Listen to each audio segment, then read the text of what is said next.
17க்குள்ளே நம்ம வந்து 6 சாப்டர்ஸ் முடிச்சிருக்கோம். ஸோ நம்ம வந்து அப்ரிஷியேட் பண்ணியே ஆகணும். ஸோ 7th சாப்டருக்கு வந்தாச்சு நம்ம. ஸோ இதில் வந்துட்டு பைத்தன் ஃபங்க்ஷன் லெசனில் நம்ம இன்ட்ரடக்ஷன்லேருந்து இந்த லாக்டவுன் சேலஞ்ச் இன்றைக்கி வந்து நம்ம ஸ்டடி பிளானாக வச்சுருக்க போகிறோம். ஸோ இன்ட்ரடக்ஷன்லேருந்து படிங்க.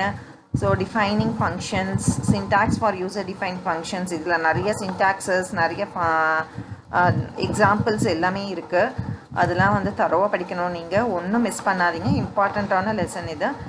And 7.2.2 advantages of user define functions, calling a function. So இதெல்லாம் வந்து சிம்பிள் தான். இந்த எக்ஸ்ப்ளனேஷன்லாம் நம்மளுடைய வீடியோஸ், நம்மளுடைய சேனலில் வீடியோஸ்லாம் அவைலபிளாக இருக்குது. அதெல்லாம் பார்த்துட்டு அதுக்கப்புறம் படிங்க நீங்கள். அப்போ தான் உங்களுக்கு புரியும், தரோவாகும், உங்கள் மனசில் நல்லா பதியும்.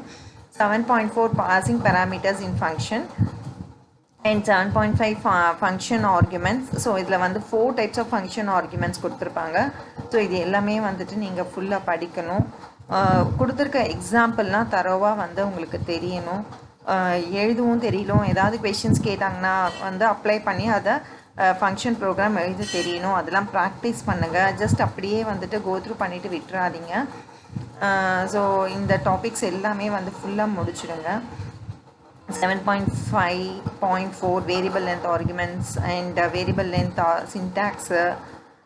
ஸோ இதெல்லாம் படிக்கணும். And anonymous function 7.6 anonymous function வரைக்கும் வந்து நம்ம இன்றைக்கான லாக்டவுன் சேலஞ்சில் வந்துட்டு முடிக்க போகிறோம். ஸோ அதுக்கான சின்டாக்ஸ் எல்லாமே வந்துட்டு கொடுத்துருக்காங்க. ஸோ இந்த 7.6 வரைக்கும் வந்து நீங்கள் இன்றைக்கான லாக்டவுன் சேலஞ்சுக்கான ஸ்டடி பிளானாக வந்து நீங்கள் முடிக்கணும்.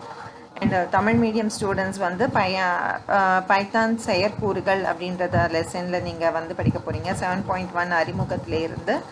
ஸோ அதே தான் நான் இப்போ சொன்னதே தான் உங்களுக்கும் சொல்ல போகிறேன். எல்லா டாபிக்ஸுமே கவர் பண்ணணும்.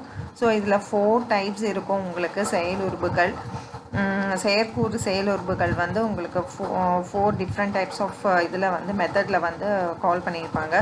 ஸோ அது வந்து எப்படி கொடுத்துருக்காங்க, ப்ரோக்ராம்ஸ் எப்படி எழுதியிருக்காங்க, அந்த ப்ரோக்ராம்ஸ் வந்து நீங்கள் டிஃப்ரெண்ட்டாக கொஷின் ப்ளீஸ் பண்ணி கேட்டாலும் அது எழுத தெரியணும். அதுக்கு நல்ல ப்ராக்டிஸ் பண்ணுங்கள். ஸோ அதுக்கு புரிஞ்சாதான் வந்து உங்களால் பண்ண முடியும். ஸோ அதனால் வந்துட்டு நீங்கள் சேனலில் இருக்க வீடியோவை பார்த்துட்டு புரிஞ்சுக்கிட்டு அதுக்கப்புறமா படிக்க ஆரம்பிங்க. 7.6.1 வரைக்கும் நீங்கள் வந்துட்டு முடிக்கணும். அனாமத்து செயற்கூறின் பொது வடிவம் வரைக்கும் வந்துட்டு நீங்கள் ஃபுல்லாக இன்றைக்கான ஸ்டடி பிளானாக வந்து முடிக்கணும். ஸோ இதுக்கான இம்பார்ட்டண்ட் கொஷின்ஸை வந்துட்டு நான் வந்து உங்களுக்கு லிங்க்காக வந்துட்டு ஆட் பண்ணுறேன். ஸோ அந்த லிங்க்கை கிளிக் பண்ணி உங்களுக்கு என்னெல்லாம் கொஷின்ஸ் இருக்குது அப்படின்றத வந்து நீங்கள் பார்த்துக்கோங்க. So thank you.